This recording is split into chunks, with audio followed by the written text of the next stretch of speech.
What is up, YouTube? Thank you for tuning into another episode. Today we're going to be talking about something very important. What to do if you've got a lot of haters and trolls on the internet. If you've got a big following on social media like me, you are going to have different cycles where you're constantly exposed to different types of hate on the internet. It could be something as simple as a viral post, could be something maybe a little bit more controversial. The point is, there will be times where people are angry on the internet and they're gonna attack you. And knowing how to deal with these issues and how to maintain your mental health and some tactics about how to respond to them is something very, very important for anyone who's trying to build a personal brand, as well as companies who need to deal with bad reviews, whether it's on Yelp or Google, and how to deal with angry customers, because we are living in very tense times. A lot of people are on edge, and the only place where they have to go is the internet. So they're gonna dump all their shit out onto the internet, onto you, onto your brand. So let's jump in. There's a lot of positive things about the internet. The internet has changed my life for the better. But when you are the subject of an attack and you've got trolls or haters or doxers in hundreds, sometimes even thousands of cohorts, this can be very detrimental to your mental health. So we're going to be talking about today how to deal with trolls and haters on the internet and some judo that you can learn how to attack them. So the first time that I received a lot of hate on the internet, there's been two main times. So the first time I personally was the subject of an attack or a lot of hate on the internet, I had written a post on LinkedIn that exposed a vulnerable side to me, and one that talked about how I had worked a lot and I had sacrificed a lot of going out and partying and things with girls because work was always very important to me. It went crazy viral. It had 6 million views on LinkedIn. It went viral on Twitter, and I was getting attacked left and right. Ironically enough, I was actually getting a lot of dates from this message as well, but we're not talking about that today. Maybe we'll save that for another video.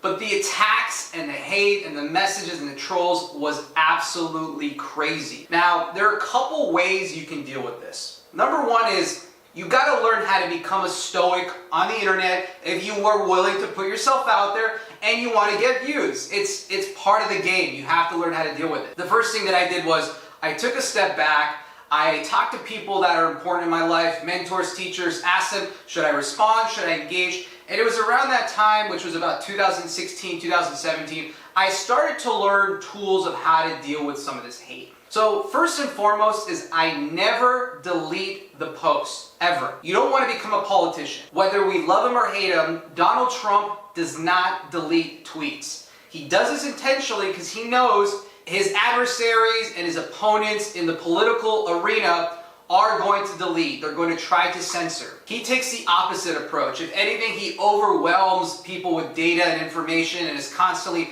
throwing up new tweets. But the thing that is interesting about him is he does not delete his tweets, and I really do recommend that you do not delete the negative hate and the negative posts that you get. This is only going to piss off a troll or a hater even more. It's kind of like poking at them, and it's likely just going to ignite it even more. I also think you'll lose credibility with your fans and audiences when you delete. What I have found to be really interesting is if you just kind of stay back and you let the hate just kind of resolve itself, people will start to defend you. They'll actually jump in the comments to your rescue with the cape on and everything and go to bat for you and basically defend your actions. It's happened to me so much that I find I can identify my tribe or people who have my back when this happens. Now, the second very important thing is dealing with trolls and haters with humor. So I'm going to show up a tweet here right now where this restaurant chain dealt with some negative tweets using some really funny humor, keeping it light. So let's say someone on Twitter or TikTok says, "You're such a fat, ugly asshole." You know how I would respond? "Oh, brother, you don't even know how I looked after Thanksgiving last year. LOL.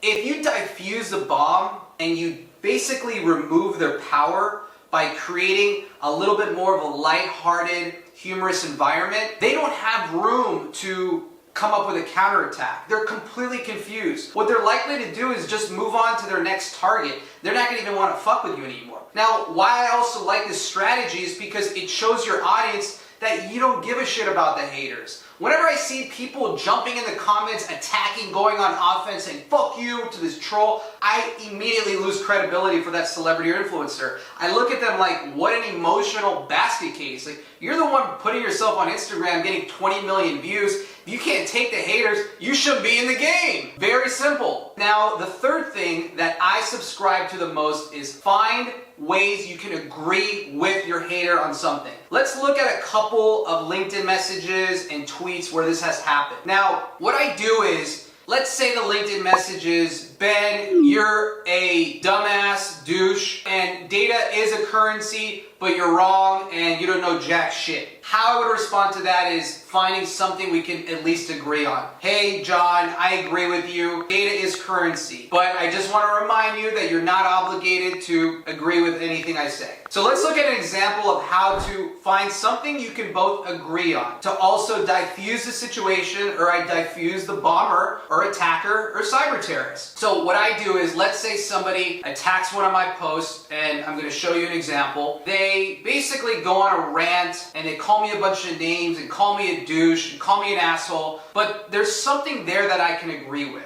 And it might be a topic, it might be a belief, it might be something as stupid and silly as, the weather is great outside. I generally respond with something like, hey, I really appreciate your perspective. I agree with you. The weather is really nice outside. It's something that we can both agree on no matter how fucking crazy this person is. We have something we can agree on. They're going to lose their mind. Inside, they're going to go, what is wrong with this guy? I just attacked him. Now he's agreeing with me. That is the biggest weapon for taking out a cyber bully terrorist. Find something you agree on. Now, once you do that, they probably won't even be able to reply. They may just stop following you. They may be so embarrassed, they're going to move on to something else. Again, you're going to earn extra points with your fans and your audience. They're likely to like that reply and comment, and I'm sure they're going to want to support you or defend you if there is another attack. The thing to remember, and why you should stay positive if you are the victim of any type of attack or cyberbullying, the internet has a very short attention span. There's so much content and news cycles moving at crazy speeds that someone is not likely to remember the incident in 24 hours, let alone 5 hours. So what my recommendation is, sleep it off, turn your devices on airplane mode, and literally ride it out. If we look at celebrities who've done this, from Charli D'Amelio, the biggest TikTok star in the game, to some of the really shitty stuff that Logan Paul has done, this guy has literally been able to rebuild his credibility and his brand after continuously doing such stupid shit on the internet. Now, I'm not recommending you do any of that, and I don't know him, so I can't personally tell you whether he's an asshole or not. But what I can tell you is he has lost a lot of brand deals and business for the way he's conducted himself on the internet. He's gotten a ton of hate, he's gotten tons of attacks, and he still is one of the top influencers on the internet. So that just goes to show you that everything passes with time. So even if you're feeling stressed out in the moment, let it pass. It's going to be okay. Here's what you should not be doing: engaging in a defensive strategy or attacking them back. Defending yourself, saying, you're wrong, I'm not fat and ugly, or you don't know shit, you fucking troll. That makes you look silly. Don't do that. Ignore, engage with humor, find somewhere you can level with them, or just move on. But don't engage with anger and hate and trolls, nor delete. Okay, now we're going to be moving on to businesses. What should businesses be doing if you are the subject of some attack or negative reviews on your business, whether it's Google Places, whether it's Yelp or Facebook? My advice and strategies are totally different than for personal brands. If you are a business and you are getting a legitimate bad review, and by legitimate you can usually tell whether they're using all caps or lower caps or lots of exclamation points or bad spelling and grammar, if you're seeing some of those signs, that generally is a troll. That's not a legitimate bad review. So if it is a legitimate bad review and this person looks like just a disgruntled customer, you have to reply. You have to take this very seriously. It's your business, it's your reputation. You need to defend that more than ever, especially in difficult times when we're in a downward economy and there's way more competition than ever, and there's a million other business owners who are willing to steal your customers and provide a better service. Now, here's my advice for dealing with them. First thing, always argue the facts. So you can reply to a negative review, thank them for doing it, you want to be cordial, you do not ever want to attack back, and say, I appreciate your comments, we're sorry to hear you had a negative experience, presuming it had to do with their experience in the restaurant or the business that you run, and immediately offer to resolve the situation. I like to do it over a phone call because I just don't want to be doing all this back and forth in writing where they leave a crazy long review, I reply, it's another crazy long reply. I like to work it out as quickly as possible, and my personal style is doing that over the phone. Sometimes you may have someone who's just not willing to do that, but in most cases, I find that people who are sane and level-headed will jump on the phone with you. Now, the thing to remember when you are a business and you are getting negative reviews is put yourself in the customer's shoes. If you are able to resolve this, there is a good chance they will delete the review. They're generally hot and heated in the moment. They think they have all the leverage. They're gonna dump all this shit about you on the internet and it's gonna hurt your reputation, whatever. It's likely them being very impulsive. Maybe they drank a little too much vino, or maybe they're just all riled up. Give them also 24 hours, give them the benefit of the doubt, let them calm down a little bit before also jumping into defend yourself or, saying, they're wrong, you're right. Put yourself in their shoes, have some empathy, try to understand that person might be going through a shitty time as well. To wrap things up, my recommendation is always be positive, whether you're a personality, a personal brand, or a business. Try to engage with a more positive, cordial approach versus attacking back. It never works. It always makes you look silly.